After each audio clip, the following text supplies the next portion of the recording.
Das Jahr ist fast zu Ende und deswegen gibt es heute meine Jahresfavoriten. Das heißt, ich zeige euch in verschiedenen Kategorien meine liebsten Produkte des ganzen Jahres.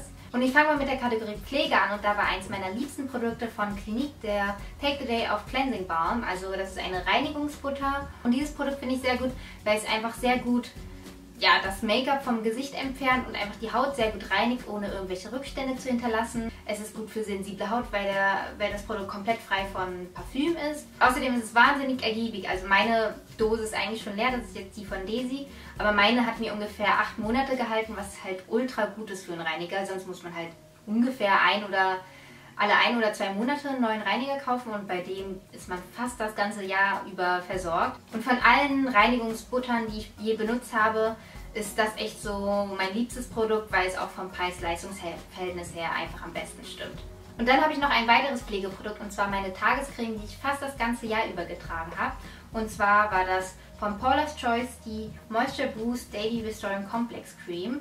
Und das ist eine sehr, sehr gute Tagescreme, weil ich zum einen keine Pickel oder sonstigen Ausschlag davon bekommen habe. Und das ist sonst bei mir immer sehr, sehr schwierig. Und sie hat auch die Haut ausreichend mit Feuchtigkeit versorgt, ohne dass sie stark geglänzt hat oder so. Also es hatte einen fast matten Effekt sogar auf der Haut. Und außerdem hat sie sehr schützende Eigenschaften, also zum einen SPF 30 und dann hat die noch so antioxidantische Inhaltsstoffe. Und das finde ich halt sehr, sehr gut noch in der Tagescreme, wenn es halt nochmal so einen Plus hat.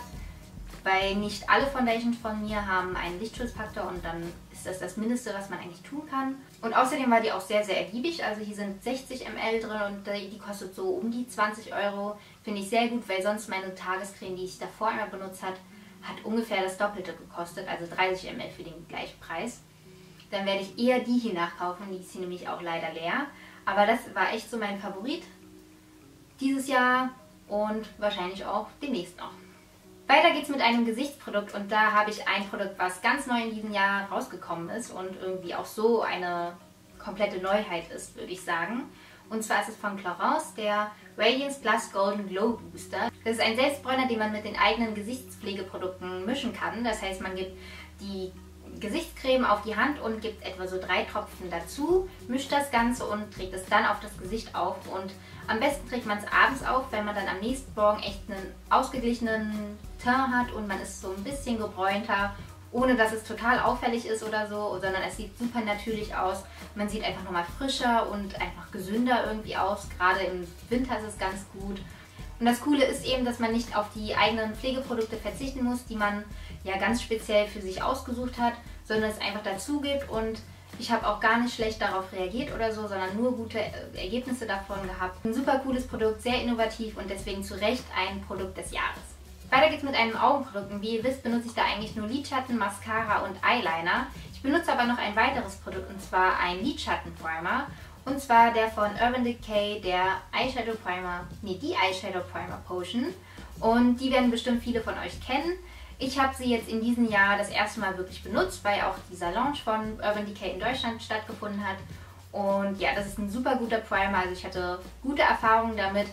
Der Lidschatten hat tatsächlich den ganzen Tag über gehalten und hat sich nicht wie sonst in den Lidfalten abgesetzt. Und selbst wenn ich nur einen Lidschatten benutze, soll er ja trotzdem komplett den ganzen Tag über halten. Und das war mit diesem Primer auf jeden Fall gegeben. Man muss nur aufpassen, dass man nicht zu viel davon benutzt, weil dann wird es irgendwie so ein bisschen fleckig oder so.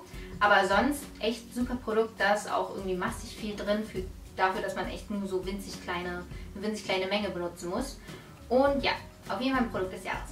Als nächste Kategorie habe ich die Wangen und da habe ich einen Blush ausgewählt. Und vielleicht könnt ihr es ja schon erraten. Es ist der Hourglass Ambient Lighting Blush in der Farbe Dim Infusion. Den habe ich euch schon öfter mal gezeigt und auch in einem Tutorial benutzt, damit ihr direkt mal sehen könnt, wie es halt, was für ein Effekt es auf den Wangen erzielt. Es ist jedenfalls so eine super schöne pink-korallige Farbe mit leichtem Schimmer. Aber der Schimmer ist halt so subtil, dass es halt echt nur so wie so ein innerer Glow ist auf den Wangen. Und das erzeugt einfach so einen schönen, frischen Effekt auf dem Gesicht und sieht einfach super schön aus. Ja, was soll ich noch dazu sagen? Es ist halt ein super schöner Blush. Sollte man sich mal angucken, wenn man die Möglichkeit hat. Und ja, ich mache mal mit den Lippen weiter. Und das Produkt, was ich dafür ausgewählt habe, ist so eins meiner allerliebsten Produkte. Und zwar ist es von Tom Ford ein Lippenstift in der Farbe Abandon aus der Lip Color Shine Serie. Und das ist einfach ein ultra schöner Lippenstift. Also ich weiß nicht, ob man die Farbe noch so halbwegs erkennen kann, weil der leider schon fast leer ist. Jedenfalls ist es so ein nudiges Peach, würde ich sagen. Also sehr natürlich. Und dieser Lippenstift bringt einen schönen Glanz auf den Lippen, ohne halt zu glossy zu sein. Spendet Feuchtigkeit, hält sehr lange, dafür, dass es halt ein feuchtigkeitsspender Lippenstift ist. Und ja, die Lippen sehen einfach perfektionierter aus. Der riecht auch ganz angenehm und die Farbe ist einfach genial. Also es ist halt echt so meine Farbe und deswegen habe ich den Lippenstift auch fast durchgängig getragen, es sei denn, ich habe halt eine wirklich rote Lippe getragen oder so. Und das ist womöglich der einzige Lippenstift, den ich wirklich jemals aufgebraucht habe. Also das ist echt ein gutes Zeichen und ich würde den tatsächlich auch nachkaufen wollen und auch in der gleichen Farbe. Also bei der nächsten Gelegenheit, wenn ich so den letzten Rest abgekratzt habe, werde ich mir den nachkaufen. Da lohnt sich für mich auch das Geld, weil ich den echt super, super gerne getragen habe. Als nächstes zeige ich euch mein liebstes Nagelprodukt 2014 und zwar ist es ein Nagellack. Und dieser passt eigentlich ganz gut zu dem Nagellack, den ich euch im letzten Jahr gezeigt habe. Und zwar habe ich euch da ja Essie Blanc gezeigt, ein weißer Nagellack. Und dieses Jahr wurde mein liebster Nagellack ein schwarzer Nagellack. Also irgendwie ziemlich gegensätzlich, aber doch irgendwie sehr ähnlich, weil beide Farben oder Nichtfarben sehr universell sind. Also sie passen zu vielen Kleidungsstücken. Und schwarz habe ich einfach so wieder für mich neu entdeckt sozusagen, weil ich sonst schwarz als Teenie sehr oft getragen habe und das konnte ich dann eine ganze Zeit lang gar nicht an mir sehen. Aber jetzt finde ich es wieder cool und irgendwie auch sehr schick. Und dieser hier ist von Essie, das ist die Farbe Licorice und das ist ein guter Lack, weil der keine Bläschen erzeugt, in einer Schicht deckt und sich gut auf den Nägeln hält. Andere schwarze Nagellack habe ich ehrlich gesagt noch nicht probiert, aber ich habe gehört, dass da meistens die Probleme sind, dass die Blasen erzeugen und nicht so lange halten. Bei dem ist es nicht der Fall und deswegen mein Nagellack 2014. Dann will ich euch als nächstes noch ein Körperprodukt zeigen und das Produkt, was ich dafür ausgewählt habe, ist eher ein bisschen untypisch und zwar ist das Thermalwasser.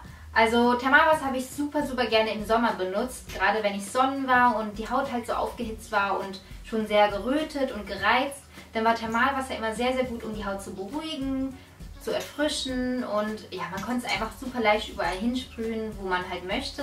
Dann habe ich aber auch noch gerne so Gesichtstoner bzw. Gesichtswasser benutzt, wie zum Beispiel von Kahina Giving Beauty der Toning Mist, weil das mit Aloe Vera Extrakt ist und das ist halt sehr, sehr beruhigend.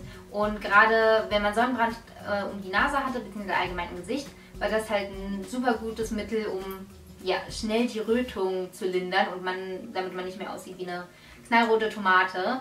Und in Marokko hatte ich außerdem noch so Sonnenbrand auf dem Kopf und da kann man halt schlecht irgendwas machen oder schlecht sich da eincremen hinterher. Und da war auch so Gesichtswasser bzw. Thermalwasser gut, das drauf zu sprühen und damit es einfach nicht mehr so krass gebrannt hat. Ja, also ich werde jetzt in Zukunft immer solche Wässerchen im Sommer dabei haben. Und so ein Thermalwasser gibt es eigentlich auch von jeder Apothekenmarke im Sortiment und dann auch in verschiedenen Größen, so dass man sie ganz gut in der Handtasche dabei haben kann. Als allerletzte Kategorie habe ich die Haare und da zeige ich euch jetzt nicht ein Pflegeprodukt oder ein Shampoo oder so, sondern ein Haar-Styling-Tool und zwar von GHD die Lockenstäbe und das ist jetzt dieser konische. Und dieses Produkt finde ich eben deswegen so gut, weil ich zum einen nur halb so lange brauche als mit meinem anderen Lockenstab, weil die Lockenstäbe wie auch die Glätteisen von GHD laden sich in super kurzer Zeit auf, also erhitzen sich in super kurzer Zeit. In etwa 7 Sekunden sind die einsatzbereit, dann kann man sofort loslegen und auch die Strähne muss sich nicht ganz so lange halten, damit sie wirklich gelockt wird, sondern auch nur bis zu 10 Sekunden maximal. Und die sind einfach qualitativ sehr hochwertig, die gehen nicht so schnell kaputt. Das merkt man einfach auch, wie es verarbeitet ist. Die haben es natürlich auch in sich, was den Preis angeht, aber muss man halt gucken, ob man investiert in ein Produkt, was man womöglich sehr, sehr lange hat oder sich halt jedes Jahr einen neuen Lockenstab kauft eventuell. Halt mal gucken, man kann auch Glück haben und mit dem günstigen Lockenstab sehr, sehr lange auskommen, aber ich hatte schon etliche Lockenstäbe bzw. Glätteisen in der Vergangenheit und mit GHD habe ich immer gute Erfahrungen gehabt. Ich habe auch von anderen immer sehr, sehr gute Erfahrungen gehört. Von der Performance her und einfach von der Qualität ist das halt ein super Produkt. Also ja.